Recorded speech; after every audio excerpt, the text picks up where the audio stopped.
Good day students and welcome to today's lockdown lesson for Labour Relations in 6 part 3. En julle moet op hierdie stadium net weer onthou, ons is besig met hoofstuk 6. We are busy with chapter 6 where we are going to look at communication, procedures and structures in the business that can facilitate communication between employees and the management team. In die eerste twee gedeeltes het ons gekyk na watter opwaartse en afwaartse strukture en prosedures is beskikbaar en hoekom kommunikasie en veral die twee-rigting kommunikasie so belangrik is. And in part 2 we basically looked at the workplace forum and the briefing group as typical structures that we can use to communicate with our workers and workers to communicate back to management. In hierdie gedeelte van die videoreeks gaan ons kyk na die prosedures wat ons kan gebruik om effektiewe kommunikasie in die besigheid te fasiliteer. We're just going to do a brief overview of the procedures that are available, and then if we have enough time, we'll go into grievances as well, or at least an overview of grievances. Alright, so julle kan saam met my volg op bladsy 102. On page 102 of your textbook, we are now going to go into the typical procedures.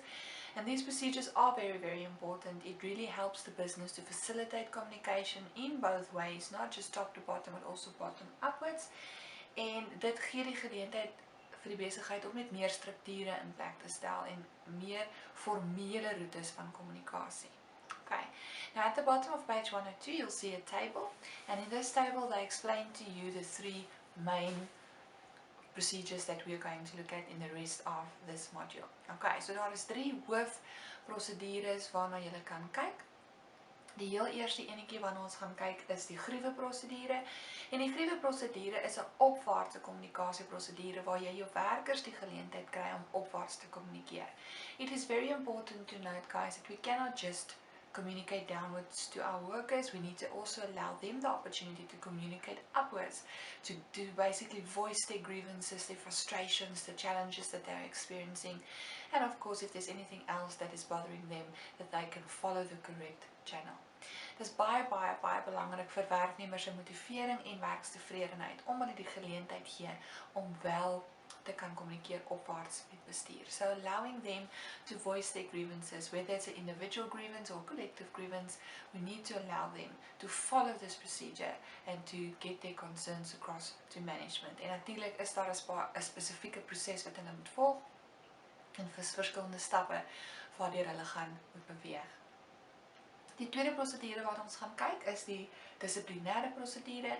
The discipline procedure is extremely important. It's one of the procedures that has to be administered quite strictly to ensure that it remains substantively and procedurally fair. As jou dissiplinêre prosedure nie reg en akkuraat en volgens die boek gedoen word nie, kan dit nogal geweldige probleme vir die besigheid op die hals haal. Now, I just want to recap. Procedural fairness means that they need to follow the procedure when it comes to disciplining employees, and substantive fairness means that they need to have enough evidence or witnesses to basically justify the sanction that will be made by the chairperson. So jou prosedure in hierdie geval, veral met 'n dissiplinêre verhoor, is ongelooflik belangrik en ons gaan in daardie gedeelte ook daarna kyk. Nou, wat is 'n dissiplinêre prosedure? When an employee is found guilty of misconduct or poor performance or even incapacity, they need to follow the disciplinary procedure before they can actually be dismissed from the organization. And obviously, we know at this stage we cannot just dismiss someone. We need to follow the procedure. We need to make sure that it is fair in terms of the sanction. Jy kan byvoorbeeld nou nie iemand gaan aflê of afdank as hulle laat kom nie. Okay, but if it's a repeat offender, like they've been coming late for the last month, warning after warning, and nothing has improved, then it becomes a more serious offence. En ons gaan 'n bietjie meer in detail daarna kyk. So wanneer is dit 'n minor offence en wanneer is dit 'n major offence?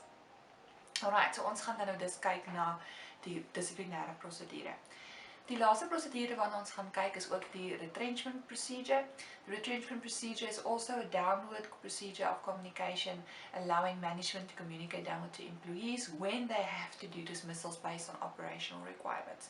As ons gaan kyk na die lockdown wat ons nou tans ervaar en veral jou kleiner besighede wat nou so begin swaar trek, also the big organizations that are not allowed to operate due to not being essential, We can expect in these instances to see possible retrenchments coming, especially with the downturn in our economy as well and the recession that we are currently in worldwide.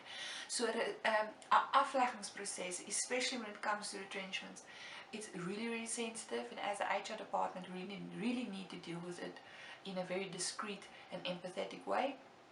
As ons dit nie gaan doen nie, gaan ons geweldige skade hê vir die besigheid se beeld en reputasie, and of course with our employees' morale and job satisfaction as well. Veral in onsekere tye soos hierdie, gaan hierdie spesifieke prosedure definitief volgens die boek gevolg moet word. Now on page 103, they talk about what is the necessity for procedures. It's very important for the sake of consistency. Jy moet in sekere gevalle elke keer consistent optree, veral wanneer dit kom by dissiplinêre verhore. You cannot fire someone for being late, but another one, you just give them a verbal warning. So having a procedure makes it easier to remain consistent as a business. Then we need to make sure that there's a formal channel that employees can take to communicate their grievances to the management team. Hierdie formele kanale, of dit nou opwaarts of afwaarts is, maak dit net makliker om seker te maak dat kommunikasie vloei in die besigheid reg geskied en dat daar nie enige misverstande of miskommunikasie kan plaasvind nie.